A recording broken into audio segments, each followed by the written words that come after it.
কাছে সেই রাসূলের জন্য তিনি 4টি কর্মসূচি এবং 4টি বৈশিষ্ট্যের কথা উল্লেখ করেছেন। বিস্ময়কর বিষয় হলো ইব্রাহিম আলাইহিস সালাতু ওয়াস সালাম যেই 4টি বৈশিষ্ট্যের কথা উল্লেখ করেছিলেন তার দোয়ার মধ্যে তার সেই কামনীয় মহান রাসূলের জন্য ৬০০০ বছর পরে আল্লাহ পাক রব্বুল আলামিন যখন সেই মক্কার মাটিতে সেই মক্কার ভূখণ্ডে সেই বাইতুল্লাহর নগরে তিনি যখন ইব্রাহিম আলাইহিস সালামের দোয়ার সেই স্বপ্ন পুরুষ মুহাম্মদুর রাসূলুল্লাহ সাল্লাল্লাহু আলাইহি ওয়াসাল্লামকে আল্লাহ নবুয়ত দিয়ে প্রেরণ করলেন, তখনও আল্লাহ পাক রব্বুল আলামিন এই মহান নবীর কর্মসূচি হিসেবে সেই 4টি বিষয়কেই উল্লেখ করলেন, যেই 4টি বিষয়কে উল্লেখ করে ৬০০০ বছর আগে ইব্রাহিম আলাইহিস সালাম এরকম একজন মহামানব পাঠানোর জন্য আল্লাহর কাছে আকুতি জানিয়েছিলেন। ইব্রাহিম আলাইহিস সালাম বলেছিলেন, রব্বানা ওয়াবা'আস ফীহিম রাসূলাম মিনহুম ইয়াতলু আলাইহিম আয়াতিকা ওয়া ইউআল্লিমুহুমুল কিতাবা ওয়াল হিকমাহ ওয়া ইউযাক্কিহিম ইন্নাকা আনতাল আজিজুল হাকীম। আমরা এখানে ধারাবাহিকভাবে ইব্রাহিম আলাইহিস সালামের দোয়া এবং ৬০০০ বছর পরে সেই দোয়ার স্বপ্ন প্রতিশ্রুত পুরুষ মুহাম্মদুর রাসূলুল্লাহ সাল্লাল্লাহু আলাইহি ওয়াসাল্লামের আগমনের প্রাক্কালে আল্লাহ পাক রব্বুল আলামিন সেই নবীর যেই কর্মসূচিগুলো উল্লেখ করেছেন ধারাবাহিকভাবে সেই 4টি কর্মসূচির আমরা আলোকপাত করব, আলোচনা করব। এটাই হলো আজকে আমার তাফসীরুল কোরআনের আলোচ্য বিষয়। প্রথম কর্মসূচির কথা আল্লাহ পাক বলেছেন। আরেকটি গুরুত্বপূর্ণ এখানে পয়েন্ট হলো আলোচনার, যেই 4টি কর্মসূচির কথা ইব্রাহিম আলাইহিস সালামের দোয়ার মধ্যেও এসেছে এবং সেই দোয়ার বাস্তবায়ন যখন আল্লাহ ঘটিয়েছেন, কবুল করেছেন, কবুল করে তার বাস্তবায়ন ঘটানোর সময় নবীকে আল্লাহ পাঠিয়ে যেই কর্মসূচিগুলির কথা বলেছেন 4টি কর্মসূচি, এই 4টি কর্মসূচি একটি বিষয়কে কেন্দ্র করে আবর্তিত হয়েছে, আর সেই বিষয়টি হলো মহাগ্রন্থ আল কোরআনুল কারীম। কোরআনকে কেন্দ্র করেই আল্লাহ নবীর বৈপ্লবিক সকল কর্মসূচি নিবিষ্ট হয়েছে, কেন্দ্রীভূত হয়েছে। মূল হলো কোরআন, কিতাবুল্লাহ। এই কিতাবুল্লাহকে কেন্দ্র করেই রাসূলুল্লাহ তিনি তার যাবতীয় কর্মসূচি পালন করেছেন, তিনি তার যাবতীয় কর্মকাণ্ড পরিচালনা করেছেন, তিনি তার বিপ্লব সাধন করেছেন। সুতরাং রাসূলুল্লাহর আনিত মহান বিপ্লবের কেন্দ্রীয় পয়েন্ট হলো, কেন্দ্রীয় বিষয় হলো কিতাবুল্লাহ। মুহতারাম হাজিরিন, আলোচনার শুরুতেই আমি স্পষ্ট ভাষায় বলে দিতে চাই এবং আমার সম্মুখে উপস্থিত লাখো জনতার এই মজমাকে আমি লক্ষ্য করে বলতে চাই, আজ যদি ঘুরে ধরা এই সমাজকে পরিবর্তন করতে হয়, একবিংশ শতাব্দীর আধুনিক শক্তিমান এই জাহিলিয়াত আর এই বর্বরতাকে যদি নির্মূল করে সত্যিকার মানবতার ফুল বাগান তৈরি করতে হয়, কিতাবুল্লাহকে কেন্দ্র করে রাসূলুল্লাহর আনিত অনুসৃত নীতি এবং আদর্শের মাধ্যমে সেটা সম্ভব। কাজে আমাদেরকে আবার যারা আমরা আল্লাহর কিতাবুল্লাহর অনুসারী, যারা আমরা রাসূলুল্লাহর উম্মত, কিতাবুল্লাহর অনুসারী, রাসূলুল্লাহর উম্মতদেরকে আবার সেই রাসূলুল্লাহর আদর্শ কিতাবুল্লাহর অনুসরণের মাধ্যমে সমস্ত তন্ত্রমন্ত্রের কবর রচনার মধ্য দিয়ে নতুন বিশ্ব ব্যবস্থা গড়ে তুলতে হবে, নতুন বিশ্ব ব্যবস্থা জাগরণ করতে হবে।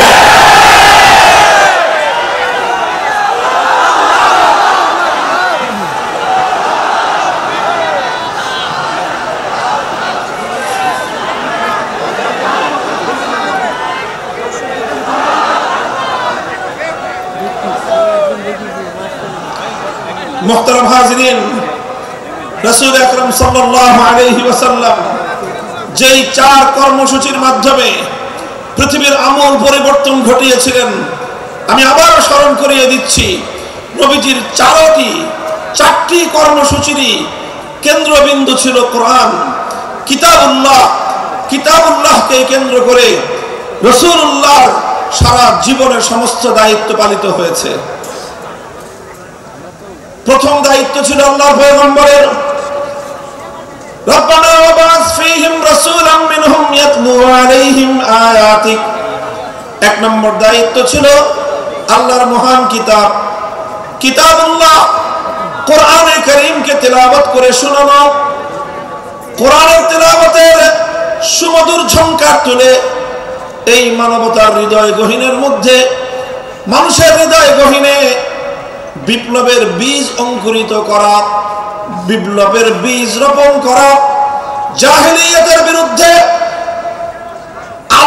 আলোর বিচ্ছুরণ ঘটানোর জন্য অন্ধকারের কুহেলিকা ভেদ করে আলোর বিচ্ছুরণ ঘটানোর জন্য মুহাম্মদুর রাসূলুল্লাহ সাল্লাল্লাহু আলাইহি ওয়াসাল্লাম সর্বপ্রথম যেই কর্মসূচি আল্লাহর পক্ষ থেকে প্রাপ্ত হলেন, সেই কর্মসূচির নাম হলো তেলাওয়াতে কিতাবুল্লাহ তথা আল্লাহর কোরআনে পাকের তেলাওয়াতের মূর্ছনার মাধ্যমে, কোরআনে পাকের তেলাওয়াতের ঝংকারের মাধ্যমে সমস্ত জাহেলিয়াত এবং অন্ধকারের ভীত শুদ্ধ প্রকম্পন তৈরি করা।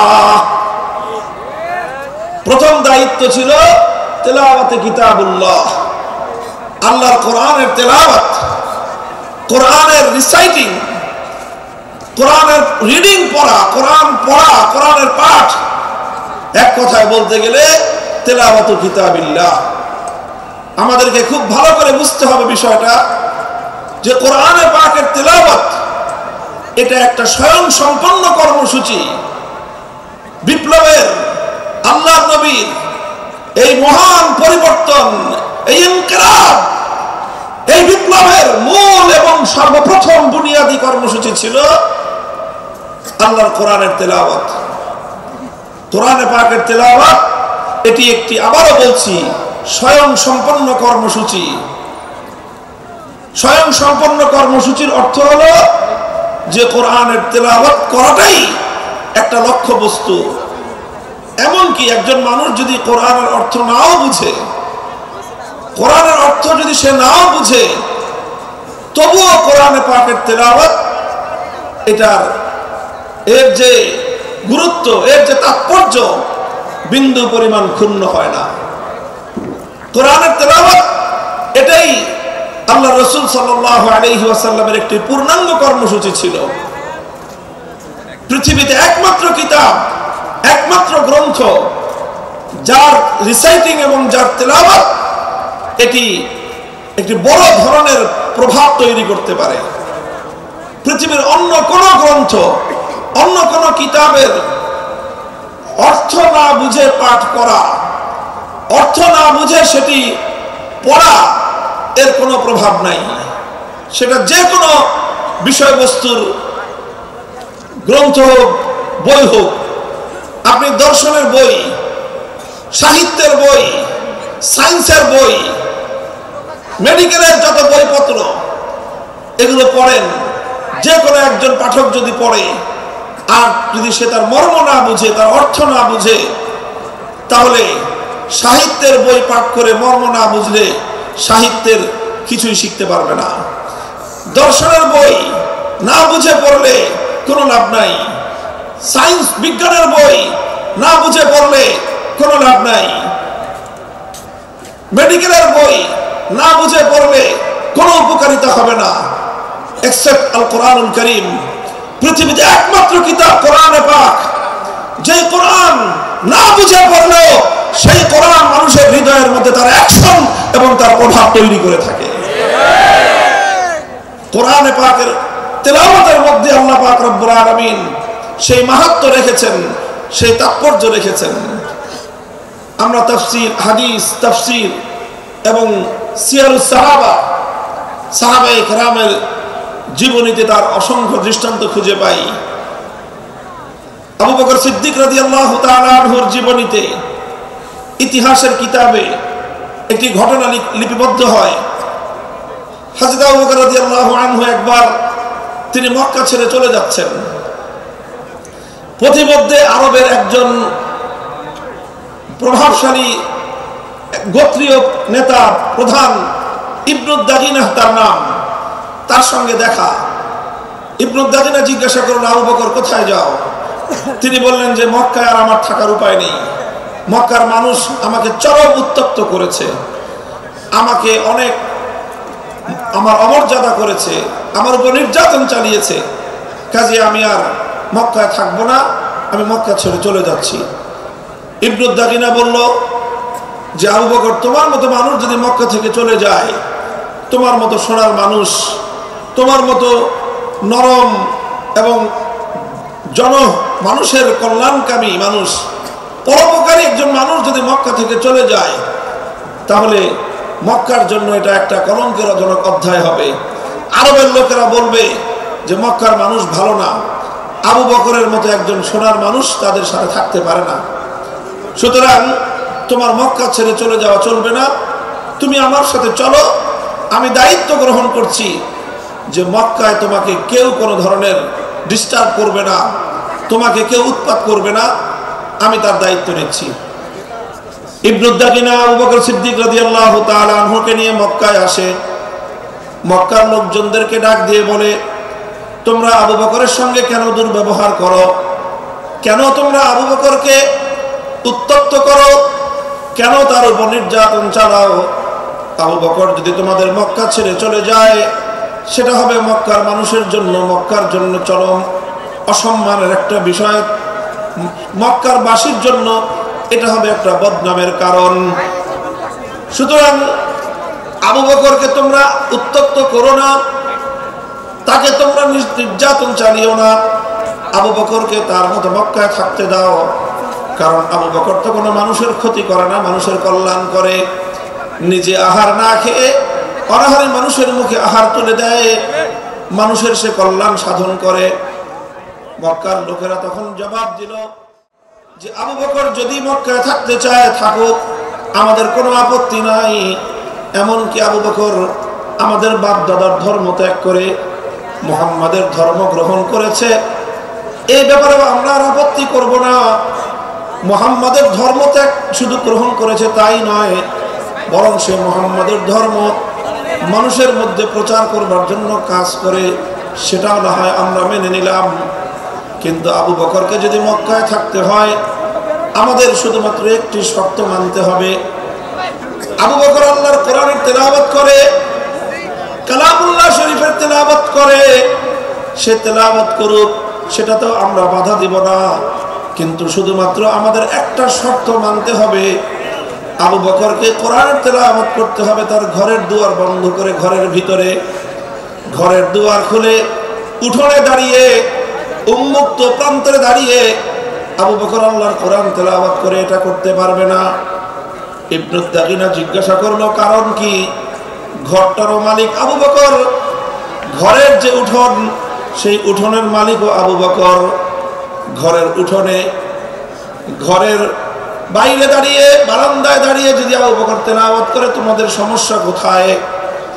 মক্কার লোকেরা তখন জবাব দিল যে আবু বকর যখন ঘরের বাইরে উন্মুক্ত উঠোনে দাঁড়িয়ে আবেগ মাখা কণ্ঠে আল্লাহর কোরআনে পাকের তেলাওয়াত করতে থাকে, তখন আবু বকর সিদ্দিকের এই কোরআনের তেলাওয়াত এটা মন্ত্রমুগ্ধের মতো, এটা চুম্বকের মতো আমাদের মানুষগুলোকে আকর্ষণ করতে থাকে। এমনকি আমরা ঘরের মধ্যে আমাদের ছোট্ট ছোট্ট শিশুদেরকে পর্যন্ত দড়ি দিয়ে বেঁধে রাখতে পারি না। বাদ ভাঙ্গা জ্বরের মতো আবু বকরের কোরআনের তেলাওয়াত এটা লোহাকে যেমন চুম্বক আকর্ষণ করে টেনে নেয়, আবু বকরের তেলাওয়াতে কোরআন এভাবেই আমাদের ছোট ছোট শিশু বাচ্চাদেরকে, আমাদের ছোট ছোট শিশুদেরকে পর্যন্ত আবু বকরের দিকে, কোরআনের তেলাওয়াতের দিকে আকৃষ্ট করে টেনে নিয়ে আসে। কোরআন তেলাওয়াত করুক, আপত্তি নাই, কিন্তু এমন ভাবে তেলাওয়াত করতে হবে যেন আমাদের মানুষের কর্ণকুহরে কোরআনের তেলাওয়াতের আওয়াজ পৌঁছতে না পারে। মুহতারাম হাজিরিন, ইতিহাস বলে এভাবেই শুধু আল্লাহর কোরআনের তেলাওয়াত এটাই সর্বপ্রথম মক্কার কায়েমি স্বার্থবাদীদের জাহেলিয়াতের বীজ শুদ্ধ কাঁপিয়ে দিয়েছিল। কোরআনের তেলাওয়াতের মধ্যে আল্লাহ পাক রব্বুল আলামিন সেই অ্যাকশন এবং সেই প্রভাব রেখে দিয়েছেন, সেই তাসির রেখে দিয়েছেন। বলেন সুবহানাল্লাহ। আজ কোরআনে পাকের তেলাওয়াত আমরা ছেড়ে দিয়েছি, ভুলে গিয়েছি। খুবই স্বল্প পরিমাণ মানুষ উম্মতের মধ্য থেকে আল্লাহর কোরআনে পাকের বিশুদ্ধ তেলাওয়াত করতে পারে। কোরআনের সেই তেলাওয়াতের সেই পরিবেশ আবার জিন্দা করা চাই। যারা ইসলামী সমাজ গঠন করতে চায়, যারা জাহিলিয়াতকে দূর করে অন্ধকারকে তিরোহিত করে আলোক বর্তিকে প্রজ্বলিত করতে চাই, দিকে দিকে মানুষের কানে কানে প্রতিটি ঘরে ঘরে আল্লাহর কোরআনের তেলাওয়াতের সুরের মূর্ছনায় এই জাহিলিয়াতের কবর রচনা করবার বিপ্লব শুরু করতে হবে।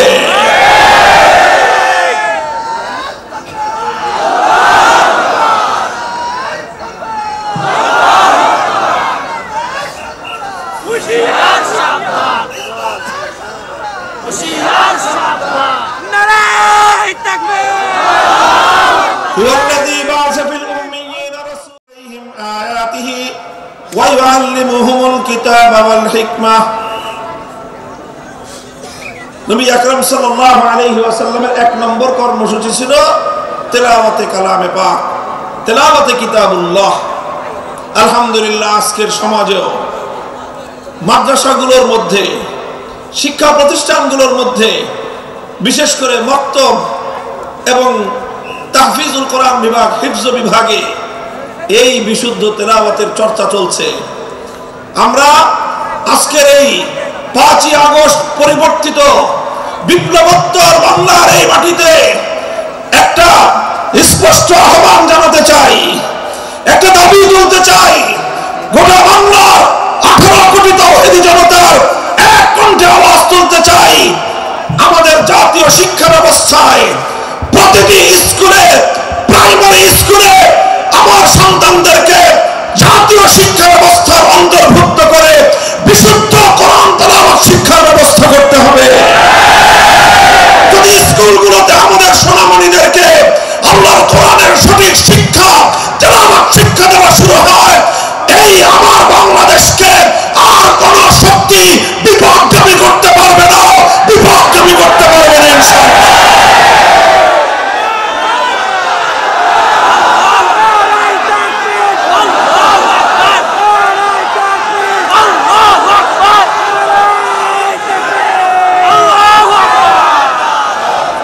দেশের মুসলমানদের ট্যাক্সের পয়সা দিয়ে রাষ্ট্রীয় অর্থে আমাদের সন্তানদের শিক্ষা ব্যবস্থা পরিচালিত হয়।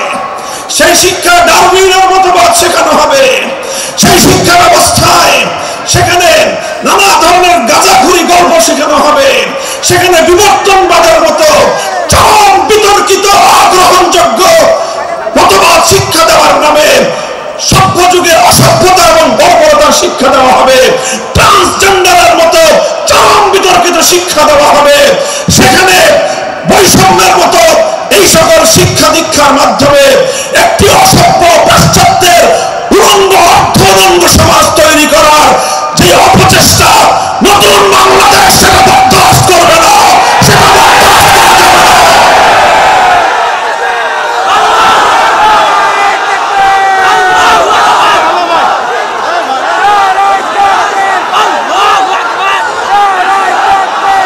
এই জন্য আমরা যে কথা বলছি, কোরআনকে ঘরে ঘরে পৌঁছাতে হবে। প্রতিটি শিশুর হৃদয়ে আল্লাহর কোরআনের আলো জ্বালতে হবে। আমাদের জাতীয় শিক্ষা ব্যবস্থায় প্রতিটি প্রাইমারি স্কুলে একজন কোরআনের শিক্ষক নিয়োগ দিয়ে বিশুদ্ধ তেলাওয়াতের এই আওয়াজ আজ বাংলাদেশে গণদাবিতে পরিণত করতে হবে। নিজেদের অধিকার যদি স্বাভাবিকভাবে আদায় না হয়, যে কোনো মূল্যে আগামী ভবিষ্যৎ প্রজন্মের ঈমান এবং আকীদা রক্ষার জন্য আদায় করে নিতে হবে, আদায় করে নিতে হবে।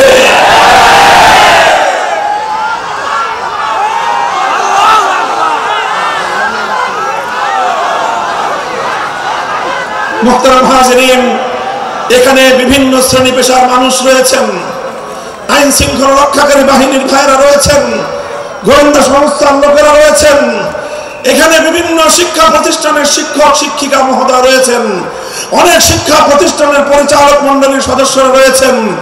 আপনারা সকলেই বিবেচনা করে দেখুন যে এত কিছু শিক্ষা দেওয়া হয়, এতগুলো সাবজেক্ট পড়ানো হয়, এত শিক্ষক শিক্ষিকা জাতীয় শিক্ষা ব্যবস্থার শিক্ষাঙ্গনগুলোতে রাষ্ট্রীয়ভাবে প্রতিপালিত হয়, তাদের সকলের আয়োজন হয়, অথচ কোটি কোটি কচি কাঁচা শিক্ষার্থীদের জন্য জাতীয় শিক্ষা ব্যবস্থায় আল্লাহর কোরআনের বিশুদ্ধ তেলাওয়াতটুকু শিক্ষা দেওয়া হলো না। একটি মুসলিম জাতি হিসেবে আমাদের জন্য এর চেয়ে দুঃখজনক, এর চেয়ে লজ্জাজনক আর কোনো বিষয় থাকতে পারে না। এমন বাংলাদেশ দেখার জন্য শরীয়তুল্লাহ রক্ত দেয় নাই, এমন বাংলাদেশ দেখার জন্য তিতুমিররা বাঁশের কেন্দ্র করে নাই। আমাদেরকে অনেক বঞ্চিত করা হয়েছে, আমাদেরকে বিপদগামী করার জন্য জাতীয় আন্তর্জাতিক আভ্যন্তরীণ এবং বহির শত্রুরা একযোগে অনেক ষড়যন্ত্র করেছে। এবার সমস্ত ষড়যন্ত্রের জাল ছিন্ন করবার সময় এসেছে। আমরা সকলেই যদি যার যার জায়গা থেকে এই আওয়াজ উঠাই যে সব শিক্ষা থাকতে পারবে, সমস্ত কিছু শিখবে আমাদের শিক্ষার্থীরা, প্রাইমারি লেভেলে অন্তত বিশুদ্ধ তেলাওয়াতের শিক্ষা থাকবে না কেন? আল্লাহ পাক রব্বুল আলামিন আমাদের এই ঈমানী দাবি উপলব্ধি করে এই রাষ্ট্র ব্যবস্থাকে যথাযথ পদক্ষেপ গ্রহণ করার তৌফিক দান করুন। এটা ছিল প্রথম কর্মসূচির কথা বলছিলাম। ইয়াতলু আলাইহিম আয়াতিক, এমন একজন পয়গম্বর যে পয়গম্বরের প্রথম কর্মসূচি হবে আল্লাহর কোরআনকে তেলাওয়াত করে শোনানো, কোরআন পাকের রিসাইটিং, কোরআনের পাঠ, কোরআনের রিডিং পড়ে শোনানো। এটাই হলো একটা বৈপ্লবিক কর্মসূচি। রাসূল আকরাম সাল্লাল্লাহু আলাইহি ওয়াসাল্লামের দ্বিতীয় কর্মসূচির কথা আল্লাহর কোরআন বলছে, ওয়া ইউআল্লিমুহুমুল কিতাব, যে কোরআনের তেলাওয়াত হলো, যে কোরআন পড়ে শোনানো হলো। এক নম্বর কর্মসূচির মাধ্যমে কোরআনকে তেলাওয়াত করে মানুষের কানে কানে পৌঁছে দেওয়া হলো। এরপরে দ্বিতীয় কর্মসূচির শুরু হলো। দ্বিতীয় কর্মসূচিটা হলো ওয়া ইউআল্লিমুহুমুল কিতাব, যে কোরআনকে তুমি তেলাওয়াত করেছো, ওগো আমার নবী, এবার এই জাতিকে তুমি কোরআনে পাকের মর্ম বোঝাও, কোরআনের অর্থ বোঝাও, কোরআনের উদ্দেশ্য বোঝাও, কোরআনের ব্যাখ্যা বোঝাও। তাফসীরের মাধ্যমে মানুষের কাছে আল্লাহর মেসেজ এবং আল্লাহ পাকের পয়গামগুলো বিশ্ব মানব জাতির কাছে তুলে ধরো। রাসূল আকরাম সাল্লাল্লাহু আলাইহি ওয়াসাল্লামের দ্বিতীয় দফা কর্মসূচির শিরোনাম হলো তালিমুল কিতাব, অর্থাৎ আল্লাহর কিতাবের মর্ম এবং তার ব্যাখ্যা শিক্ষা প্রদান করা। আল্লাহর নবী পবিত্র কোরআনে পাককে এভাবেই ব্যাখ্যা করে শিখিয়েছেন, মানুষকে বুঝিয়েছেন, কোরআনের অর্থ বুঝিয়েছেন, কোরআনের এক একটা শব্দ শব্দ করে আল্লাহর নবী এই উম্মতের সামনে তার মর্ম ব্যাখ্যা করেছেন। আল্লাহর নবী কোরআনে পাককে বোঝাতে গিয়ে যেই কথাগুলো বলেছেন, কিয়ামত পর্যন্ত আল্লাহর নবীর সেই কথাগুলোই হাদিসে রাসূল হিসেবে উম্মতে মুহাম্মাদিয়ার কাছে সংরক্ষিত এক মহান মূল্যবান আমানত। তিনি কোরআন শিক্ষা দিয়েছেন, কোরআনের মর্ম বুঝিয়েছেন, কোরআনের ব্যাখ্যা বুঝিয়েছেন। আল্লাহ পাক রব্বুল আলামিন মানব জাতিকে লক্ষ্য করে কি মেসেজ পাঠিয়েছেন, কি বার্তা তিনি দিয়েছেন, সেই বার্তা আর আল্লাহর সেই পয়গামগুলো নবী আকরাম সাল্লাল্লাহু আলাইহি ওয়াসাল্লাম মানুষকে বুঝিয়েছেন। এটা হলো আল্লাহর নবীর 2 নম্বর কর্মসূচি। 1 নম্বর কর্মসূচির শিরোনাম হলো তেলাওয়াতে কিতাব। সবাই বলেন, 1 নম্বর কর্মসূচি হলো তেলাওয়াতে কিতাব। বলেন, 1 নম্বর কর্মসূচি কি? 2 নম্বর কর্মসূচি হলো তালিমে কিতাব। বলেন, 2 নম্বর কর্মসূচি কি? তালিমে কিতাব। 1 নম্বর ছিল তেলাওয়াতে কিতাব, 2 নম্বর হলো তালিমে কিতাব।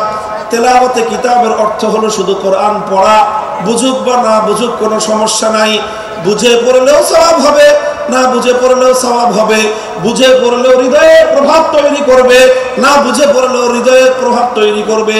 আল্লাহর কোরআন একমাত্র গ্রন্থ যার প্রতিটি অক্ষরের মধ্যে আল্লাহ পাক রব্বুল আলামিন এক অসাধারণ এবং এক অসম্ভব রকম শক্তি দিয়ে আল্লাহ প্রতিটি অক্ষরকে নাজিল করেছেন। 2 নম্বর তেলাওয়াত, 2 নম্বর কর্মসূচি হলো তালিমে কিতাব। 1 নম্বর কর্মসূচির মাধ্যমে যে কোরআনকে তেলাওয়াত করা হলো, 2 নম্বর কর্মসূচির মাধ্যমে এবার সেই কোরআনের মর্ম এবং তার ব্যাখ্যা শিক্ষা দেওয়া হবে। আল্লাহর রাসূল সাল্লাল্লাহু আলাইহি ওয়াসাল্লাম উম্মতকে 23 বছরে একটা একটা অক্ষর করে তার মর্ম শিক্ষা দিয়েছেন। সাহাবায়ে কেরাম আল্লাহর নবীর কাছ থেকে কোরআনের মর্মগুলো শিখেছেন শুধুমাত্র আরবি ভাষার মাধ্যমে। আরবের সাহাবীরা আল্লাহর কোরআনকে যথাযথ বুঝতে পারেন নাই, আরবি ভাষার মাধ্যমে অনেক জায়গায় তারা উল্টো বুঝেছেন। আল্লাহর উদ্দেশ্য তারা উদ্ধার করতে পারেননি, আল্লাহর মর্ম তারা উপলব্ধি করতে পারেননি, বরং আল্লাহর কোরআনের অর্থ বুঝতে গিয়ে সাহাবায়ে কেরামকে, আরবের মানুষকে প্রতিটি পদে পদে আল্লাহর পয়গম্বর মুহাম্মদুর রাসূলুল্লাহ সাল্লাল্লাহু আলাইহি ওয়াসাল্লামের দ্বারস্থ হতে হয়েছে। আর আল্লাহর নবী প্রতিটি আয়াতকে উম্মতের সামনে এভাবে ব্যাখ্যা করে করে বুঝিয়ে দিয়েছেন। বুঝা গেল কথা? আপনারা রিপ্লাই দিয়ে কথা বুঝতে পারলেন? তাহলে কোরআনে পাকের রাসূলুল্লাহ সাল্লাল্লাহু আলাইহি ওয়াসাল্লামের 1 নম্বর কর্মসূচি ছিল তেলাওয়াতে কিতাব। 2 নম্বর কর্মসূচি কি ছিল?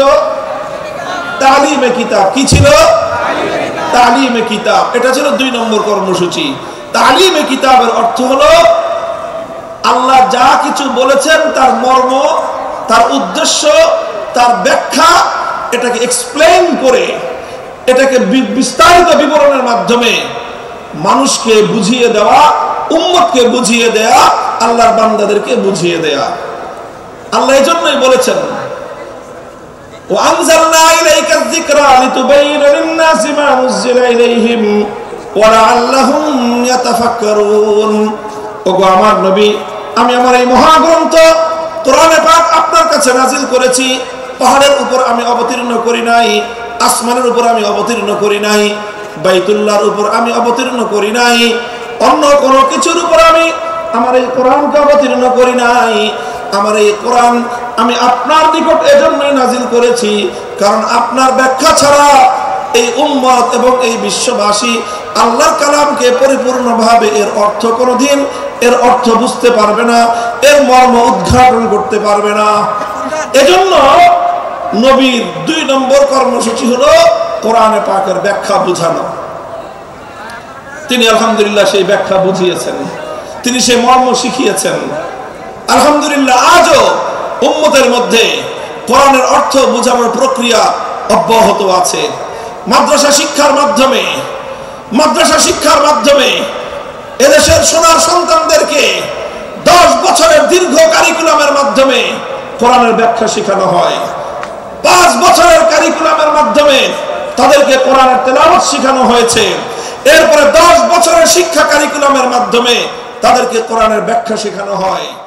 আর এভাবে উলামায়ে কেরাম তাফসীর গ্রন্থ লিখে লিখে, কোরআনে পাকের অনুবাদ গ্রন্থ লিখে লিখে মানুষের কাছে কোরআনের পয়গাম পৌঁছে দেওয়ার মাধ্যমে কোরআনের ব্যাখ্যা এবং মর্ম জাতির কাছে পৌঁছে দেওয়ার চেষ্টা করেছেন।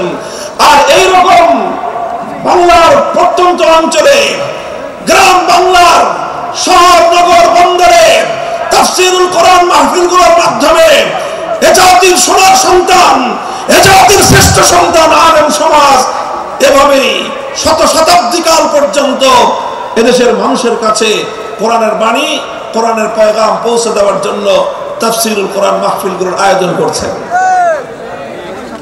এটা গেল 2য় দফা কর্মসূচি। কাজেই কোরআনের মর্ম বোঝার দরকার আছে না নাই? এটা বড় আশ্চর্যজনক বিষয়, বড় দুঃখজনক, মর্মান্তিক একটা বিষয় আছে। বহু মানুষ, বহু ভাই বোন আমাদের মাঝে এমন খুঁজে পাওয়া যাবে, অনেক কিছু তারা পড়াশোনা করেছেন জীবনে, অনেক পড়াশোনা করেছেন, রাজনীতি নিয়ে পড়াশোনা করেছেন, অর্থনীতি নিয়ে পড়াশোনা করেছেন, সাহিত্য নিয়ে পড়াশোনা করেছেন, দর্শন নিয়ে পড়াশোনা করেছেন, নভেল নাটক পড়ার তো কোনো ইয়ত্তা নাই। কত ধরনের পড়াশোনা, একাডেমিক পড়াশোনা, একাডেমির বাইরে, বিভিন্ন পাঠ্যপুস্তকের বাইরে কত কিছুর পড়াশোনা অনেক মানুষ আমরা করি। কিন্তু বহু মানুষ, আল্লাহর অনেক এমন বান্দা, আল্লাহর নবীর এমন অনেক উম্মত রয়ে গিয়েছে জীবনের 60, 70, 80 বছর বয়সে অন্তত একবারের জন্য হলেও আল্লাহর কোরআনের সূরাতুল ফাতিহা আলহামদুলিল্লাহ থেকে সূরাতুন নাসের মিনাল জিন্নাতি ওয়ান নাস পর্যন্ত পূর্ণ কোরআনে পাকের ব্যাখ্যা তো দূরের কথা, অনুবাদটুকু একবার কেউ পড়ে দেখে নাই, এমন মানুষ সমাজে আছে না নাই? বলেন আছে না নাই?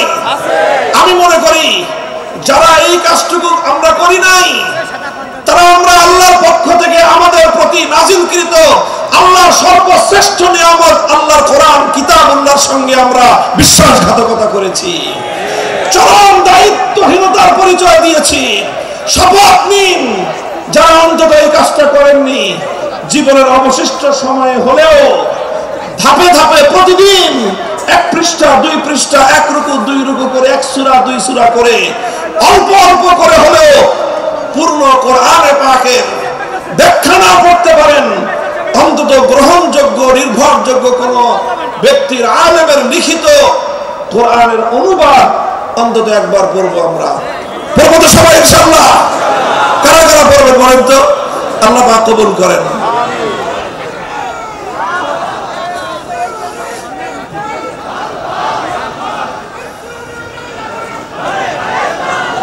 আমরা আল্লাহর কোরআনের আলো ঘরে ঘরে জ্বালতে চাই। ঘরে ঘরে জ্বালার আগে অন্তত প্রথম আমাদের হৃদয়ে গহীনে আল্লাহর কোরআনের আলো জ্বালতে হবে। প্রতিটি মুসলমান কোরআনের তেলাওয়াত শেখার চেষ্টা করতে হবে। দ্বিতীয়ত, কোরআনের মর্ম বোঝার জন্য তালিমে কিতাবের কর্মসূচির আওতায় আমাদের আসতে হবে। আল্লাহর নবীর প্রথম কর্মসূচি তেলাওয়াতে কিতাবের আওতায় এসে কোরআনে পাকের তেলাওয়াত শিখতে হবে। কোরআনে পাকের দ্বিতীয় কর্মসূচি, রাসূলুল্লাহর দ্বিতীয় কর্মসূচি তালিমে কিতাবের আওতায় এসে অন্তত জীবনে একবার হলেও পবিত্র কোরআনে পাকের অনুবাদ ফার্স্ট টু লাস্ট আগাগোড়া একবার অন্তত আপনারা অধ্যয়ন করুন। আমি আত্মবিশ্বাসের সঙ্গে বলতে পারি, একজন মানুষ যদি মনোযোগ সহকারে পূর্ণ কোরআনে পাক একবার অনুবাদ পাঠ করে, কোরআন তার হৃদয়ের গহীনে এমন প্রভাব তৈরি করতে পারবে, পৃথিবীতে আর কোনো কিছু তার হৃদয়ে এত গহীন প্রভাব তৈরি করতে পারবে না ইনশাআল্লাহ। এটা গেল দ্বিতীয় দফা কর্মসূচি। 3 নম্বর কর্মসূচি হলো আল্লাহর পয়গম্বরের ওয়ায়ুআল্লিমুহুমুল কিতাবা ওয়াল হিকমাহ, তালিমে হিকমত। 3 নম্বর কর্মসূচি হলো তালিমে হিকমত। কি বললাম বলেন তো? তালিমে হিকমত বলেন সবাই, তালিমে হিকমত। 1 নম্বর কর্মসূচি ছিল তেলাওয়াতে কিতাব, 2 নম্বর কর্মসূচি ছিল তালিমে কিতাব। আল্লাহর নবীর 3 নম্বর কর্মসূচি হলো তালিমে হিকমত। 3 নম্বর কর্মসূচি কি? জোরে বলেন। তালিমে হিকমত। তালিমে হিকমত কি জিনিস? তাফসীরে মাআরিফুল কোরআন পাকের তাফসীরে মাআরিফুল কোরআনের মধ্যে আল্লামা মুফতি শফি রহমাতুল্লাহি আলাইহি, পাক ভারত উপমহাদেশের মুফতি আজম, তিনি সহ অনেক মুফাসসিরিনে কেরামগণ তালিমে হিকমতের যে অগ্রগণ্য ব্যাখ্যা লিখেছেন, সেটা হলো এই তালিমে হিকমত মানে হলো যে প্রথমে কোরআনে পাকের তেলাওয়াত করা হলো, এটা ছিল 1 নম্বর কাজ। তারপরে কোরআনে পাকের মর্ম এবং তার অর্থ এবং তার ব্যাখ্যা শিক্ষা দেওয়া হলো, এটা ছিল তালিমে কিতাব, এটা ছিল 2 নম্বর কর্মসূচি। বন্ধুগণ, আল্লাহ পাক রব্বুল আলামিন তার নবীকে বলেছেন, শুধুমাত্র মৌখিকভাবে কোরআনের অর্থ বুঝিয়ে দিলেই এই জাতি আমার বান্দারা এই কোরআনকে পরিপূর্ণ অনুধাবন করতে পারবে না। শুধুমাত্র ব্যাখ্যা শোনায় দিলে, শুধুমাত্র অর্থ শোনায় দিলে, অথবা শুধুমাত্র ব্যাখ্যা পড়ায় দিলে, শুধু পড়ানো আর শোনানোর দ্বারাই আল্লাহর কোরআনকে এ জাতি পরিপূর্ণভাবে অনুধাবন করতে পারবে না। বরং কোরআনে পাক এটাকে যদি এ জাতির কাছে পরিপূর্ণভাবে উপস্থাপন করতে হয়, আল্লাহর বান্দাদেরকে যদি কোরআনে পাক পরিপূর্ণভাবে বোঝাতে হয়, তাহলে কোরআনের মর্ম বলার পাশাপাশি যেই কাজটা করতে হবে সেটা হলো পবিত্র কোরআনে পাককে যথাযথভাবে এর যেই সকল বিষয়গুলোর সাথে প্র্যাকটিসের সম্পর্ক রয়েছে, সেই বিষয়গুলিকে আল্লাহর নবী প্র্যাকটিক্যাল বাস্তবায়ন করে দেখায় দেওয়া, এটার নামই হলো তালিমে হিকমত। অর্থাৎ কোরআন এটা শুধুমাত্র থিওরিটিক্যাল কোনো গ্রন্থ নয়। এটার থিওরি যতটা উপলব্ধি করতে হয়, থিওরিগুলো যতটা মনে আত্মস্থ করতে হয়, থিওরিটা যতভাবে বুঝতে হয়, পাশাপাশি কোরআনকে বুঝতে হলে তার তৃতীয় যে কর্মসূচি সেটা হলো প্র্যাকটিক্যাল ভাবে কোরআনকে বুঝতে হবে। আপনারা যারা জেনারেল শিক্ষায় শিক্ষিত, বিশেষ করে যাদের সায়েন্স ব্যাকগ্রাউন্ড, তারা খুব ভালো করে জানেন যে সায়েন্সের বিশেষ করে এই যে আপনার সায়েন্সের যে অনেকগুলো সাবজেক্ট রয়েছে, পদার্থবিজ্ঞান, তারপরে আরো অন্যান্য অনেকগুলো সাবজেক্ট যেগুলো শুধুমাত্র বই পড়ায় দিলে শিক্ষার্থীরা পরিপূর্ণভাবে উপলব্ধি করতে পারে না, বরং তার প্র্যাকটিক্যাল করতে হয়।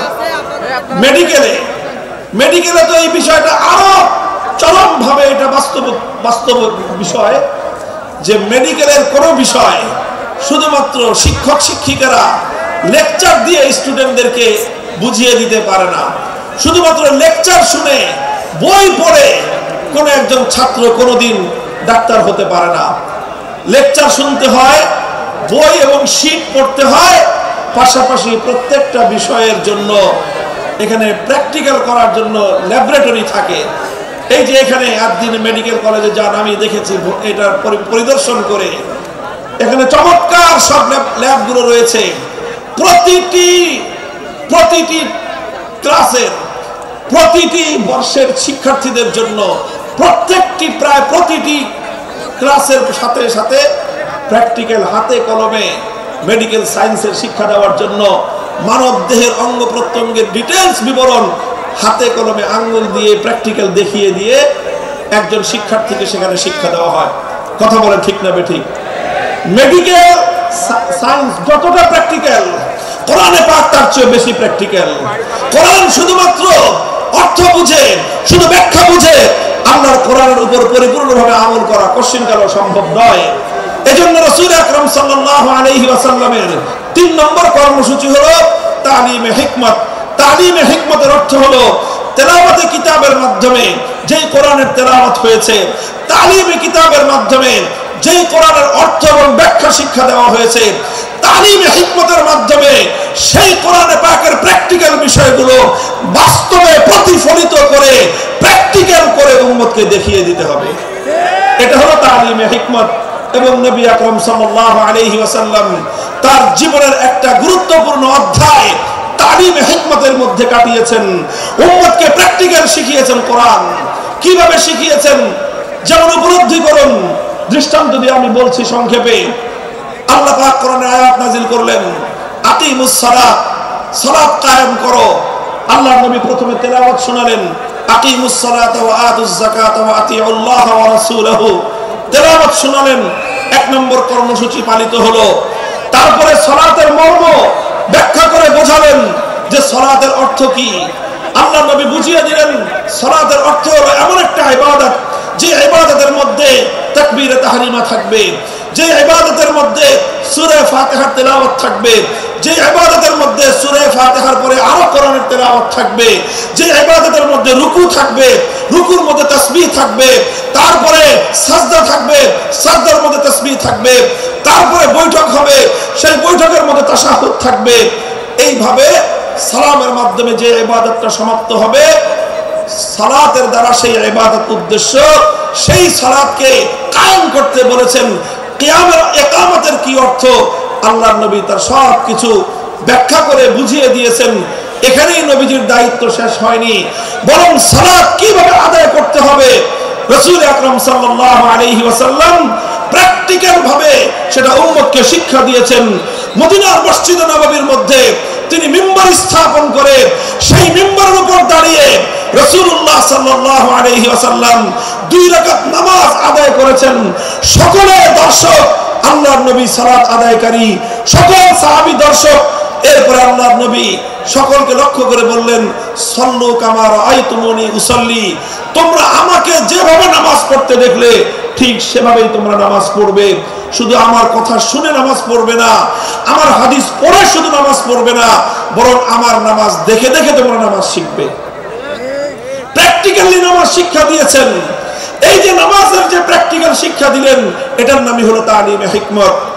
এটা শুধু নামাজের ক্ষেত্রেই নয়, জীবনের প্রতিটি ক্ষেত্রে প্রত্যেকটি কর্মকাণ্ড একজন মুমিনের প্রতিটি কর্মকাণ্ডের প্র্যাকটিক্যাল নমুনা আল্লাহর নবীর জীবন থেকে গ্রহণ করতে হয়।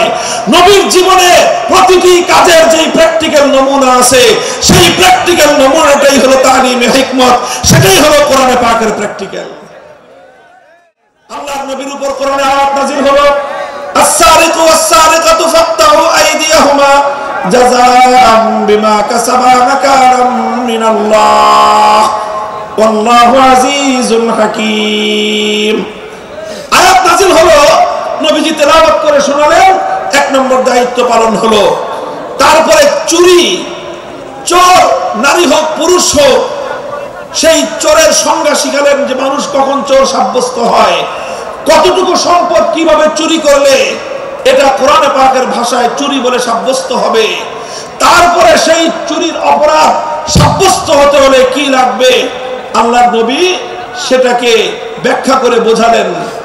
ব্যাখ্যা করে শুধু মৌখিকভাবে বুঝিয়ে দিয়েই আল্লাহর নবীর দায়িত্ব ক্ষান্ত হয়নি, বরং যখন জমিনের মধ্যে চুরির অপরাধ যখন সংগঠিত হয়েছে, সেই অপরাধ সংগঠিত হওয়ার পর আল্লাহর কিতাবের ব্যাখ্যা অনুযায়ী, আল্লাহর কোরআনের নির্দেশ অনুযায়ী তিনি প্র্যাকটিক্যাল ভাবে চুরির শাস্তি প্রয়োগ করে দুনিয়াবাসীকে দেখিয়ে দিয়েছেন যে এই আয়াতের প্র্যাকটিক্যাল কিভাবে করতে হয়।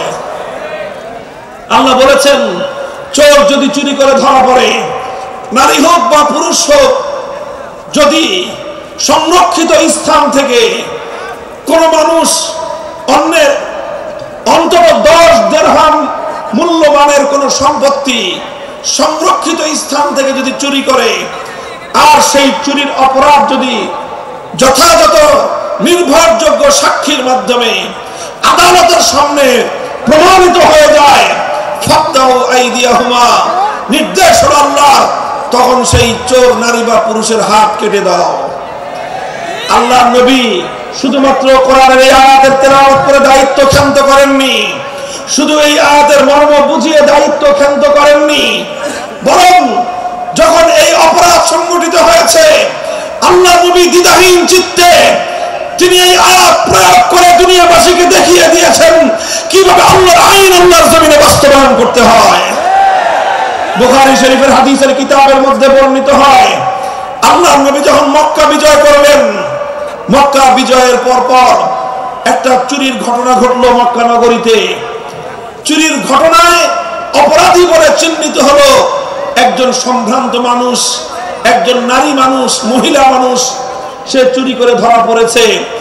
নাম হলো তার ফাতেমা, গোত্র হলো তার বনু মখজুম, ফাতেমা মখজুমিয়া বলা হয়। বনু মখজুম হলো আরবের কুরাইশ বংশের মধ্যে অত্যন্ত সম্ভ্রান্ত একটা পরিবার, যেই পরিবার থেকে স্বয়ং আল্লাহর নবীর দাদির জন্ম হয়েছিল, নবীর রক্তের সঙ্গে সংশ্লিষ্ট, নবীজির পরিবারের সদস্য, নবীর দাদির পরিবারের সদস্য ফাতেমা মখজুমিয়া চুরি করে ধরা পড়লো।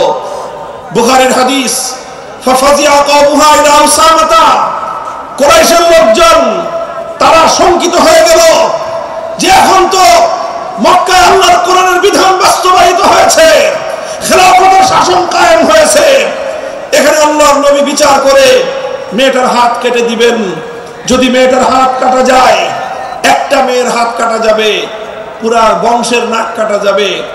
কাজেই তারা সকলেই বিষয়টা নিয়ে বিচলিত হয়ে পড়লো, কিভাবে এই মেয়ের উপর হাত কাটার শাস্তিকে প্রতিরোধ করা যায়। এজন্য তারা তদবির শুরু করলো। তদবিরের জন্য একজন উপযুক্ত ব্যক্তি, আল্লাহর নবীর অত্যন্ত কাছের, নবীর অত্যন্ত প্রিয় একজন ঘনিষ্ঠ সাহাবী উসামা ইবনে যায়েদ, আল্লাহর নবীর পালক পুত্রের সূত্রে তিনি নবীজির নাতি।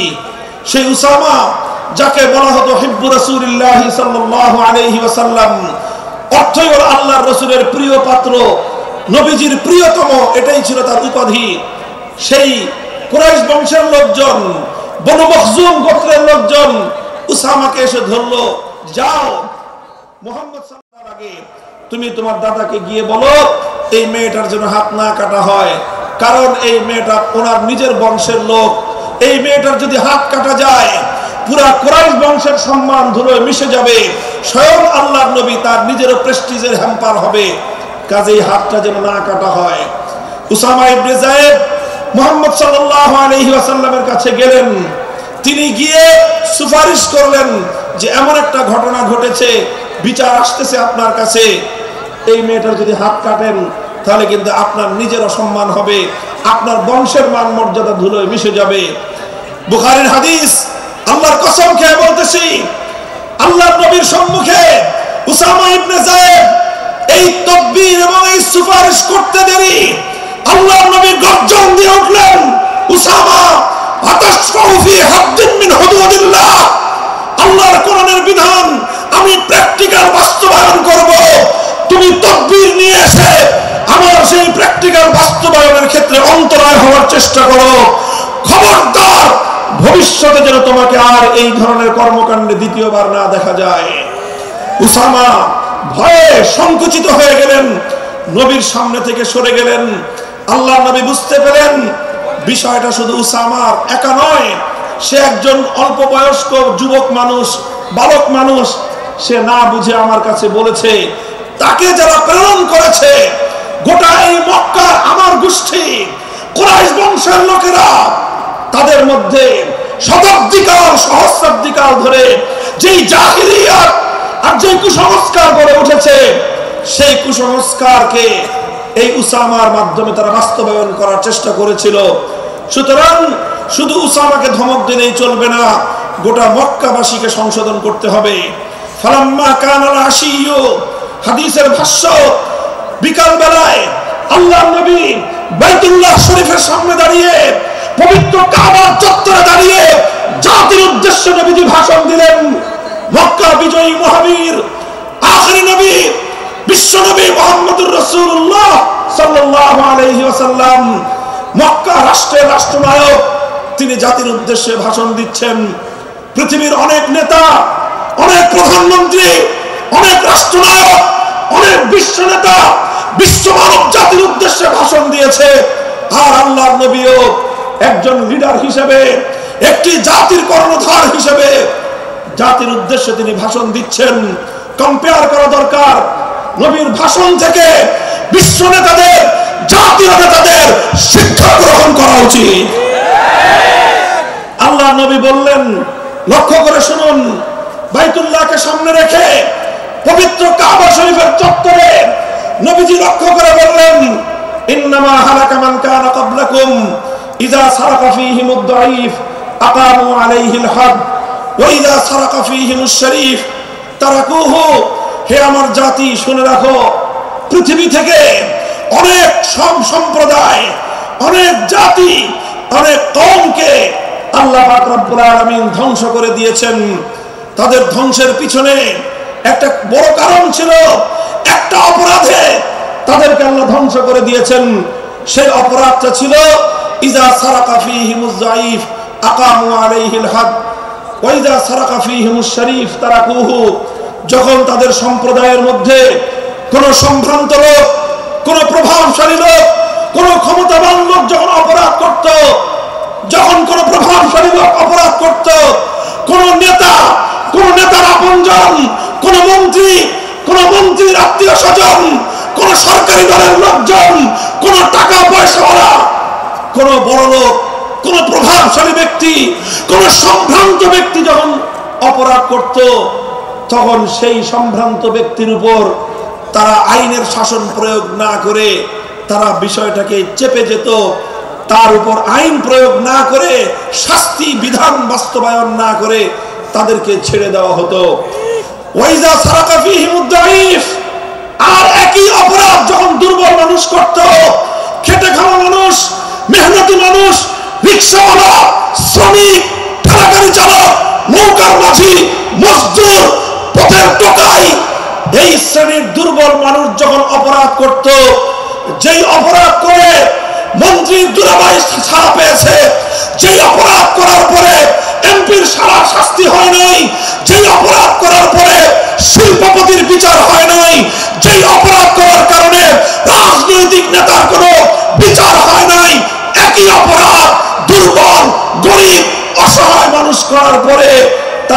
আইনের শাসন 100 ভাগের জায়গায় 200 ভাগ বাস্তবায়ন করা হয়। আল্লাহর নবী বলেছেন পৃথিবীতে ইসলাম এসেছে শুধুমাত্র ইবাদত, নামাজ, রোজা, হজ, যাকাতের বিধান বাস্তবায়নের জন্য নয়। ইসলাম দুনিয়াতে আগমন করেছে, তার আগমনের অন্যতম উদ্দেশ্য হলো সমস্ত বৈষম্য দূর করে, জুলুম আর বেইনসাফি দূর করে বিশ্ব সভ্যতায় ন্যায় এবং ইনসাফ কায়েম করা।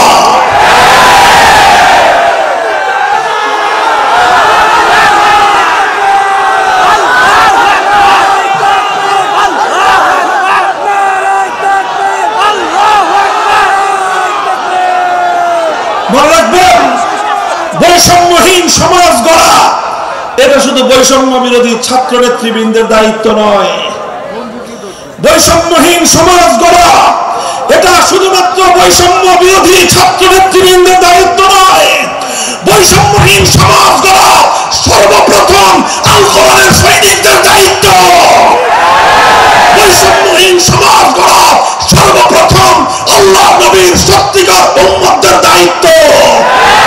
ওঠো, দাঁড়াও, হাত মুষ্টিবদ্ধ করো, সমাজ থেকে সকল বৈষম্যের কবর রচনা করবার শপথ নাও।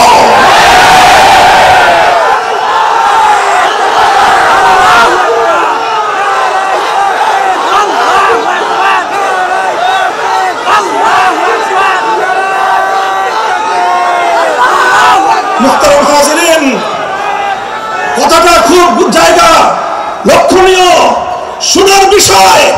যারা একটা বৈষম্যহীন সমাজ দেখতে চাও, যারা জুলুম এবং অত্যাচারে অতিষ্ঠ হয়ে গিয়েছো, যাদের জীবনকে এই ধরনের অন্যায়, অবিচার, জুলুম, শোষণ, স্বৈরতন্ত্র যাদের অন্তর হৃদয়কে জ্বালিয়ে পুড়িয়ে ছারখার করে দিয়েছে, হে হতাশাগ্রস্ত জাতি, আসল কোরআনের কাছে আমরা তোমাদেরকে মুক্তির বার্তা শোনাই, আমরা তোমাদেরকে সান্ত্বনার বাণী শোনাবো। আসো, হাতে হাত রাখি, সমস্ত বৈষম্য, জুলুম, স্বৈরতন্ত্রের কবর রচনা করে আল্লাহর কোরআনের সমাজ গড়বার জন্য হাতে হাত রাখি। দেখেন, আল্লাহ পাক রব্বুল আলামিন যুগে যুগে যত নবী রাসূল প্রেরণ করেছেন, যুগে যুগে যত আসমানি কিতাব আল্লাহর পক্ষ থেকে অবতীর্ণ হয়েছে, কেন হয়েছে? শুধুমাত্র মুসল্লিদের সমাজ গড়বার জন্য নয়, শুধুমাত্র রোজাদার সমাজ গড়ার জন্য নয়। অবশ্যই কোরআন এবং কিতাব নাজিল হয়েছে নামাজের জন্য, অবশ্যই কোরআন এবং কিতাব নাজিল হয়েছে রোজা, হজ, যাকাত সহ আল্লাহ পাকের যাবতীয় বিধান সমাজে বাস্তবায়ন করার জন্য। তবে একমাত্র এটাই উদ্দেশ্য নয়, বরং সমস্ত কিতাব, সমস্ত নবী রাসূল দুনিয়াতে আগমন করার অন্যতম একটা মৌলিক লক্ষ্য। কোরআনে পাকের সূরাতুল হাদীদ থেকে তেলাওয়াত করেন, অর্থ বুঝেন, মর্ম বোঝার চেষ্টা করেন। লাকাদ আরসালনা রুসুলানা বিল বায়িনাতি ওয়াল হুদা ওয়া আনজালনা মাআহুমুল কিতাবা ওয়াল মিজান লিয়াকুমান নাসু বিল কিসত। আল্লাহ কোরআন বলছে যে আমি নবী রাসূল পাঠিয়েছি, আসমান থেকে যুগে যুগে কিতাব নাজিল করেছি। এই সব কিছুর অন্যতম একটা উদ্দেশ্য হলো লিয়াকুমান নাসু বিল কিসতি। কোরআন নাজিলের উদ্দেশ্য, নবী প্রেরণের উদ্দেশ্য, শরীয়ত প্রেরণের উদ্দেশ্য, ধর্ম প্রেরণের উদ্দেশ্য হলো, অন্যতম উদ্দেশ্য হলো লিয়াকুমান নাসু বিল কিসতি। মানব সমাজ থেকে অন্যায়, অবিচার, জুলুম, শোষণ দূরীভূত করে ন্যায় এবং ইনসাফ কায়েম করা, এটাই হলো ইসলামের অন্যতম মৌলিক লক্ষ্য। যদি ইনসাফ কায়েম না করা যায়, ইসলাম অনুসরণ করা যায় না। যদি বেইনসাফের বিরুদ্ধে লড়াই না করতে পারো, মিথ্যে মুসলমানিত্বের দাবি ত্যাগ করো। তুমি যদি ইনসাফের জন্য যুদ্ধ করতে না পারো, তুমি যদি বৈষম্যের বিরুদ্ধে লড়াই করার হিম্মত না রাখো, মুসলমানের মিথ্যা দাবি করা ভণ্ডামি ছাড়া কিছুই নয়।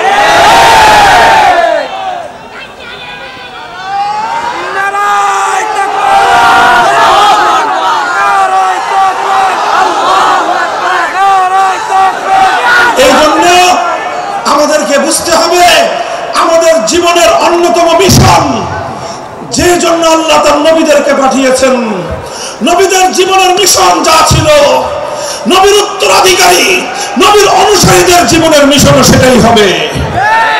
বলেন কথা ঠিক না বেঠিক? যে পথে গিয়েছে নবীদের জীবন, সে পথে যাবে আমাদের জীবন। যেটা ছিল নবীদের ভীষণ, সেটাই হবে আমাদের ভীষণ। যদি এটাই হয় সত্য কথা, এটাই যদি হয় শপথ, তবে বৈষম্যহীন সমাজ গড়বার জন্য যা করতে হয় তাই করা আমার আর তোমার জিম্মাদারি। যদি সেজন্য আমাদেরকে ঘাম ঝরাতে হয়, ঘাম ঝরানো আমাদের দায়িত্ব। আর যদি সেজন্য চোখের অস্ত্র দিতে হয়, চোখের অস্ত্র দেওয়া আমাদের দায়িত্ব। যিনি সম্পদের কোরবানি করতে হয়, মাল সম্পদের কোরবানি করা, সেটাই আমাদের জীবনের দায়িত্ব এবং উদ্দেশ্য। আর সর্বোপরি যদি একটি বৈষম্যহীন সমাজ করবার জন্য শাহাদাতের রক্ত দিতে হয়, আবু সাঈদের মতো বৈষম্যের বিরুদ্ধে বুক পেতে দিয়ে জীবন দেওয়ার জন্য শপথ নিতে হবে।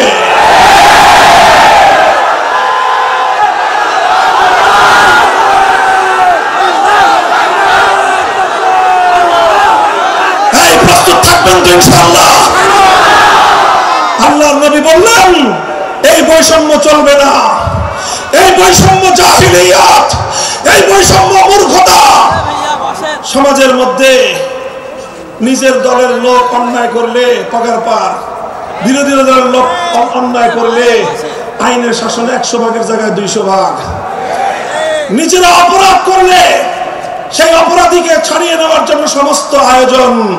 বিপক্ষ মতের লোকজন অপরাধ না করা সত্ত্বেও তাদেরকে কেচোর মতো মাটির গর্ত থেকে ধরে এনে তাদেরকে বিচারের মুখোমুখি দাঁড় করানো, অন্যায় ভাবে তাদের জীবন থেকে তাদের যৌবনের সময়গুলো কেড়ে নেওয়া, বছরের পর বছর অন্ধকার কারা প্রকোষ্ঠে তাদেরকে বন্দী করে রাখা, এই জুলুম এবং অন্যায়ের অবসান যদি না ঘটাতে পারো, পুরুষ এবং যুবক মানুষ হিসেবে আল্লাহর কাছে জবাবদিহিতার সুযোগ থাকবে না।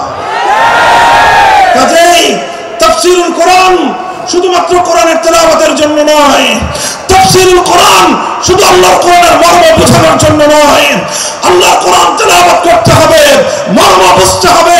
আর তালিমে হিকমতের কর্মসূচির অধীনে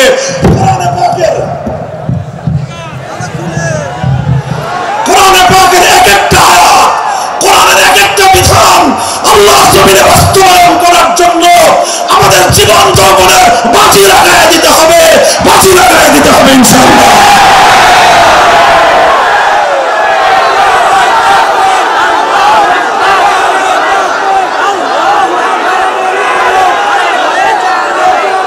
হযরত রাসূল আকরাম সাল্লাল্লাহু আলাইহি ওয়াসাল্লাম বলছিলেন, জাতির উদ্দেশ্যে প্রদত্ত মক্কা বিজয়ী মহাবীর আমিরুল মুমিনিন নবিয়ুল্লাহ খলিফাতুল্লাহ ফিল আরদ খলিফাতুল মুসলিমিন মুহাম্মদুর রাসূলুল্লাহ সাল্লাল্লাহু আলাইহি ওয়াসাল্লামের বক্তব্যের কথা আল্লাহর নবী বললেন, বৈষম্যের কারণে আল্লাহ পাক রব্বুল আলামিন পৃথিবীর বহু জাতিকে ধ্বংস করে দিয়েছেন। সুতরাং শুনে রেখো, আমার দ্বারা বৈষম্য হবে না।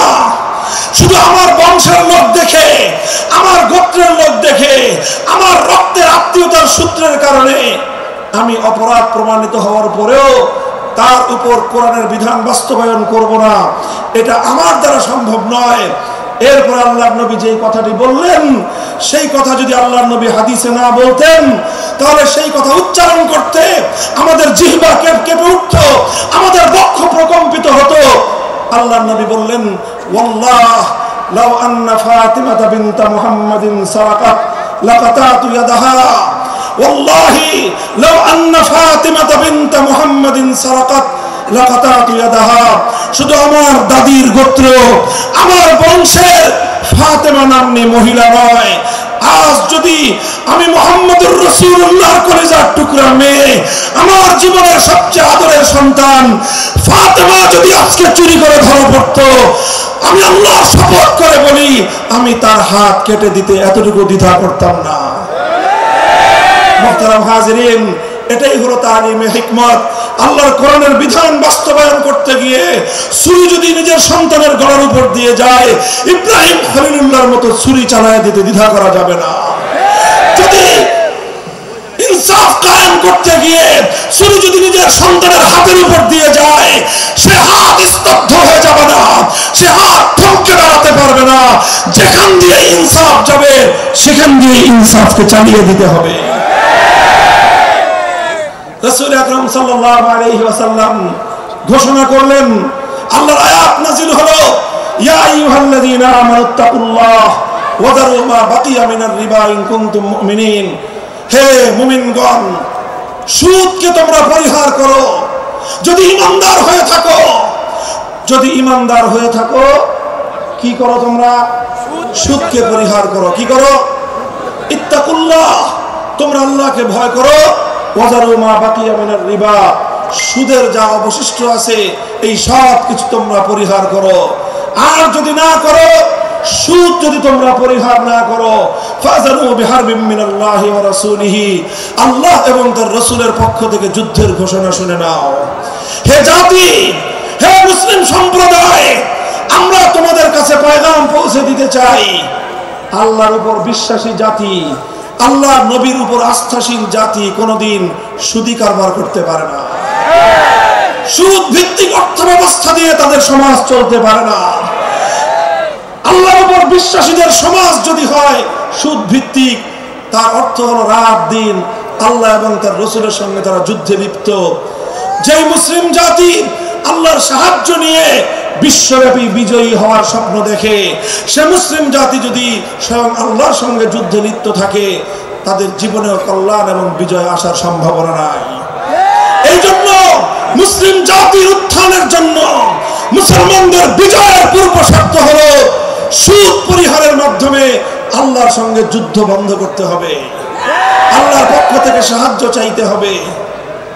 কোরআনের আয়াত, সূরা বাকারার আয়াত, এই আয়াত নাযিল হওয়ার পরে আল্লাহর নবী শুধু তেলাওয়াত করে দায়িত্ব ক্ষান্ত করেন নাই, শুধু সুদের মর্ম বুঝিয়ে নিজের দায়িত্ব ক্ষান্ত করেন নাই। তৃতীয় দায়িত্ব তালিমে হিকমত, সুদকে সমাজ থেকে সমূলে উৎখাত করার উদ্যোগ নিয়েছেন। বলেন সুবহানাল্লাহ। শুধু আলোচনা করে বক্তৃতা দিয়ে নবীর দায়িত্ব শেষ হয় নাই, শুধুমাত্র তাফসীর করে দিয়ে নবীর দায়িত্ব ক্ষান্ত হয় নাই, বরং এক একটা বিধান, আল্লাহর এক একটা আয়াত কিভাবে সমাজে বাস্তবায়ন করা লাগে, করা যায়, নবীজি প্র্যাকটিক্যাল ভাবে তার উদ্যোগ গ্রহণ করেছেন। কিভাবে উদ্যোগ নিয়েছেন? সুদের বিরুদ্ধে কি উদ্যোগ নিয়েছিলেন? কিতাব উল্টান, হাদিসের কিতাব, বুখারী শরীফের হাদিস, নবীজি ঘোষণা দিলেন, আলা ইন্না রিবাল জাহিলিয়াতি মাওদুউন তাহতা কদামাইয়া। জাহিলিয়াতের যুগে যত সুদের কারবার চলতো, ইসলাম এবং আল কোরআনের সমাজ গড়বার পর সেই জাহিলি যুগের রীতি, সুদ ভিত্তিক অর্থ ব্যবস্থা মুসলিম সমাজে আর থাকতে পারে না। নবীজি বললেন, সুদের কবর রচনা করলাম আমি আমার পায়ের নিচে। আল্লাহ নবী আক্ষরিক অর্থে কথা বললেন, আমি আমার পায়ের নিচে সুদের কবর রচনা করলাম। এরপর আল্লাহ নবী ঘোষণা দিলেন, অনেকে আছো তোমরা যারা আগে কুফরির জমানায় জাহিলিয়াতের যুগে সুদের উপর লগ্নি করেছো, সুদের উপর মানুষকে ঋণ দিয়েছো, সুদী মহাজন যারা সুদের ভিত্তিতে মানুষকে টাকা দিয়েছো, এইরকম কাজ কারবার যারা করত, সেই যুগে তাদের মধ্যে একজন ছিলেন স্বয়ং আল্লাহর নবীর চাচা হযরত আব্বাস বিন আব্দুল মুত্তালিব রাদিয়াল্লাহু আনহু। মক্কার ঘরে ঘরে আব্বাস রাদিয়াল্লাহু আনহু মানুষের কাছে ঋণ টাকা দিতেন, টাকা পাওনা ছিল এবং সকল টাকা লগ্নি করা ছিল, বিনিয়োগ করা ছিল সুদের ভিত্তিতে। আল্লাহর নবী ঘোষণা করলেন, জাহিলি যুগের সমস্ত সুদ আমি আল্লাহর নবী মওকুফ ঘোষণা করলাম। সর্বপ্রথম যেই সুদ আমি মাফ ঘোষণা করলাম সেটা হলো আমার চাচা আব্বাসের সুদ। কাউকে আমার চাচার কাছ থেকে যারা ঋণ নিয়েছিল, কেউ আর আমার চাচার সুদ দিতে হবে না, শুধুমাত্র মূল পুঁজিটা ফেরত দিবে। সুদ আজ থেকে কবর রচনা করা হলো। হে মুসলমান, যেই সুদের কবর রচনা করে সেই কবরের উপর ইসলামের বিজয়ের বুনিয়াদ কায়েম হয়েছিল, ইসলামের বিজয়ের কেতন উড়েছিল, অন্যায় বৈষম্যের কবর রচনা করে, সুদ ভিত্তিক অর্থ ব্যবস্থার কবর রচনা করে আজ মুসলমানেরা আবার সেই কবর খুঁড়ে সেখান থেকে জুলুম, অত্যাচার, সুদ ভিত্তিক অর্থ ব্যবস্থাকে কবরের পচা মাল, কবরের মরা পচা করা লাশ মুসলিম সমাজের মধ্যে আবার পুনর্বাসিত করেছে। এজন্য আজ মুসলমানদের এই অধঃপতন। যদি মুক্তি চাও, যদি মুক্তি চাও, শুধুমাত্র ইবাদত দিয়ে মুক্তি আসবে না। ইবাদত যেমন করতে হবে, যেরকম নামাজ, রোজা, হজ, যাকাত, তাসবিহ, তাহলিল আদায় করতে হবে, ঠিক একই ভাবে সমাজ সংস্কার করার জন্য সমাজ থেকে জুলুম দূর করতে হবে, বৈষম্য দূর করতে হবে, বেইনসাফি দূর করতে হবে, সুদ ভিত্তিক অর্থ ব্যবস্থার বিরুদ্ধে জাতীয়ভাবে ঐক্য করে তুলে সুদের বিরুদ্ধে যুদ্ধ ঘোষণা করতে হবে। রাজি আছেন তো ইনশাআল্লাহ? আল্লাহ পাক তৌফিক দান করেন। ভাবনামান 3 দফা কর্মসূচি গেল, তালিমে হিকমত সর্বশেষ আলোচনা সমাপ্তির দিকে। নবীজির 4 নম্বর কর্মসূচি হলো ওয়ায়ুআল্লিমুহুমুল কিতাব ওয়াল হিকমাতা ওয়া ইউযাক্কিহিম। ইউযাক্কিহিম অর্থ হলো তাজকিয়া। তাজকিয়ার অনেক অর্থ। তাজকিয়া বলে শুধুমাত্র পীর মুরিদি বোঝানো হয়, তাজকিয়া বলে শুধুমাত্র তাসাউফ চর্চা বোঝানো হয়, তাজকিয়া বলে শুধুমাত্র কিছু ওয়াজিফা আদায় করা বোঝানো হয়। তাজকিয়ার আসল সারমর্ম হলো, একটু লক্ষ্য করে বুঝেন, খুব গভীর এবং তাৎপর্যময় একটা কথা। তাজকিয়ার মূল অর্থ হলো, দেখেন কর্মসূচি ছিল কয়টা? 4টা। 1 নম্বর কর্মসূচি ছিল তেলাওয়াতে কিতাবুল্লাহ, আল্লাহর কিতাবের তেলাওয়াত। 2 নম্বর কর্মসূচি ছিল তালিমে কিতাব, কিতাবুল্লাহ, আল্লাহর কিতাবের মর্ম বোঝানো। 3 নম্বর কর্মসূচি ছিল তালিমে হিকমত, অর্থাৎ আল্লাহর কিতাবের প্রত্যেকটা বিধান, প্রত্যেকটা বিষয়কে প্র্যাকটিক্যাল আমলে পরিণত করা, কার্যে পরিণত করা। কথা ঠিক না বেঠিক? 3 নম্বর কর্মসূচি হলো শুধু আমলে পরিণত করাই দায়িত্ব শেষ নয়, বরং আমলে পরিণত করার পরেও আরো অগ্রসর হতে হবে। 4 নম্বর কর্মসূচি হলো আল্লাহর কোরআনকে নিজের আখলাক এবং নিজের চরিত্রে পরিণত করা কর্মসূচি। মুহতারাম হাজিরিন, আমি আমার আলোচনা এবার সমাপ্তির দিকে টেনে নিয়ে যাই। আসুন আমরা আল্লাহর কোরআনকে সেন্টারে রেখে একটা সমাজ বিনির্মাণের চেষ্টা করি। সেই সমাজ বিনির্মাণের জন্য প্রথম কাজ, ঘরে ঘরে, কানে কানে কোরআনের তেলাওয়াতের আওয়াজ পৌঁছে দেই। 2 নম্বর, প্রতিটি মুসলমানের কাছে কোরআনের মর্ম বোঝানোর চেষ্টা পৌঁছে দেই। 3 নম্বর হলো কোরআনের প্রত্যেকটা বিধান সমাজে, ব্যক্তিগত জীবনে, পরিবার জীবনে, সমাজে, রাষ্ট্র জীবনে বাস্তবায়ন করার উদ্যোগ নেই। 4র্থ কর্মসূচি হলো আল্লাহর কোরআনকে নিজের আখলাক, নিজের চরিত্রে রূপান্তরিত করার জন্য সর্বাত্মক চেষ্টা চালাই। ইনশাআল্লাহ রাজি আছি তো? ইনশাআল্লাহ রাজি আছেন তো? আল্লাহর কোরআন শুধুমাত্র তেলাওয়াত নয়, শুধুমাত্র তাফসীর আর ব্যাখ্যা নয়, এই কোরআনকে বাস্তবে পরিণত করবার জন্য মুসলমানরা যদি উদ্যোগ গ্রহণ করে, আগামীর বিশ্ব হবে ইসলামের বিশ্ব, আগামীর বিশ্ব হবে আল কোরআনের বিশ্ব ইনশাআল্লাহ। বাংলাদেশ নিয়ে আমার আখেরি বার্তা এখন হলো, বিপ্লবের জন্য বাংলাদেশ উর্বর হয়ে আছে। কথা বলেন ঠিক না বেঠিক? বৃষ্টির পানি পড়লে যেভাবে শীতকালের পরে বৃষ্টির পানি পড়ার সঙ্গে সঙ্গে ফসলের মাঠ যেমন চাষাবাদের জন্য উর্বর হয়ে যায়, আবু সাঈদ, মুগ্ধ, সিফাত হাসান, এভাবে আমাদের অসংখ্য অগণিত বীর শহীদদের রক্ত ভেজায় বাংলার মাটি এখন ইসলামী বিপ্লবের জন্য উর্বর হয়ে আছে, বিপ্লবের জন্য উর্বর হয়ে আছে। এই সমাজ, এই জমিন এখন বিপ্লবী চায়। সে বিপ্লব আব্রাহাম লিঙ্কনের আদর্শের বিপ্লব নয়, সে বিপ্লব কার্ল মার্কস, মাও সেতুং, লেনিনদের বিপ্লব নয়। বাংলার মাটি আরেকটা বিপ্লব দেখতে চায়। সে বিপ্লব হবে আল কোরআনের বিপ্লব, সে বিপ্লব হবে ইসলামী সমাজ গঠনের বিপ্লব। সেই বিপ্লবের জন্য 2000 যুবক নয়, যদি 2 লক্ষ যুবকের কাঁচা বুকের শাহাদাতের রক্তের প্রয়োজন হয়, সে রক্ত দেওয়ার জন্য শহীদ ঈদগাহে কারা কারা জমায়েত হবে, কারা কারা জমায়েত হবে। এটা শুধু কথার কথা না, শপথ। এটা কথার কথা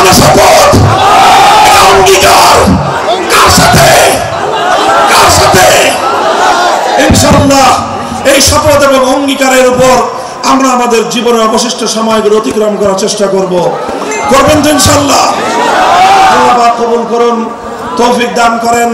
3 দিন ব্যাপী আজিমুস শান তাফসীরুল কোরআন মাহফিলের এই আয়োজন সার্থক হোক, ইসলামী সমাজ গঠনের জন্য এখান থেকে মানুষ অনুপ্রেরণা নিয়ে ঘরে ফেরুক, ঘরে ঘরে কোরআনের আলো, ঘরে ঘরে কোরআনের তেলাওয়াত, কোরআনের তালিম এবং কোরআনের হিকমতের আমল শুরু হোক। আল্লাহ আমাদের সকলকে গ্রহণ করুন, তৌফিক দান করেন। ওয়া আখিরু দাওয়ানা আলহামদুলিল্লাহি রাব্বিল আলামিন। সুবহানাল্লাহি ওয়া বিহামদিহি, সুবহানাকাল্লাহুম্মা বিহামদিক, আশহাদু আন লা ইলাহা ইল্লা আনতা, আস্তাগফিরুকা ওয়া আতুবু ইলাইক। আল্লাহুম্মা সাল্লি আলা মুহাম্মদ ওয়া আলা আলি মুহাম্মদ কামা সাল্লাইতা আলা ইব্রাহিম وعلى آل إبراهيم إنك حميد مجيد. يا حي يا قيوم برحمتك نستغيث أصلح لنا شأننا كله ولا تكلنا إلى أنفسنا طرفة عين. الله إله العالمين رب العالمين দীর্ঘ সময় ধরে আল্লাহ আমরা আপনার মহাগ্রন্থ কোরআনে পাক থেকে তেলাওয়াত করেছি, আলোচনা করেছি। আল্লাহ মানুষ হিসাবে ভুল ভ্রান্তি হয়ে থাকলে মাফ করে দিন। সহি যে কথাগুলো আমরা আলোচনা করলাম, আলোচক শ্রোতা আমাদের সকলের হৃদয়ের মধ্যে আল্লাহ আপনি কোরআনের সেই কথাগুলোর দ্বারা নূর পয়দা করে দিন, আমল করার তৌফিক দান করুন। আল্লাহ সেই কথাগুলো সমাজে, পরিবারে, ব্যক্তি জীবনে বাস্তবায়ন করার তৌফিক দান ফরমান। আল্লাহ ইলাহুল আলামিন রাব্বুল আলামিন এই বিশাল আয়োজন যারা করেছেন, ইয়া আল্লাহ মরহুম আকিজউদ্দিন সাহেব এবং তার ইয়া আল্লাহ তার পরিবারের সকল সদস্যদেরকে আপনি কবুল ফরমান। আল্লাহ মরহুম আকিজ সাহেব, মরহুমা সাকিনা বেগম সহ আল্লাহ তাদের সকলকে কবরের মধ্যে জান্নাতের বাগান তৈরি করে দিন।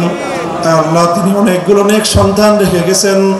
আল্লাহ যারা সমাজের কল্যাণে নিবেদিত, এই সমাজের মধ্যে মানুষের কল্যাণ করছেন, আল্লাহ আপনার দিনের জন্য তারা নিবেদিত অনেকেই।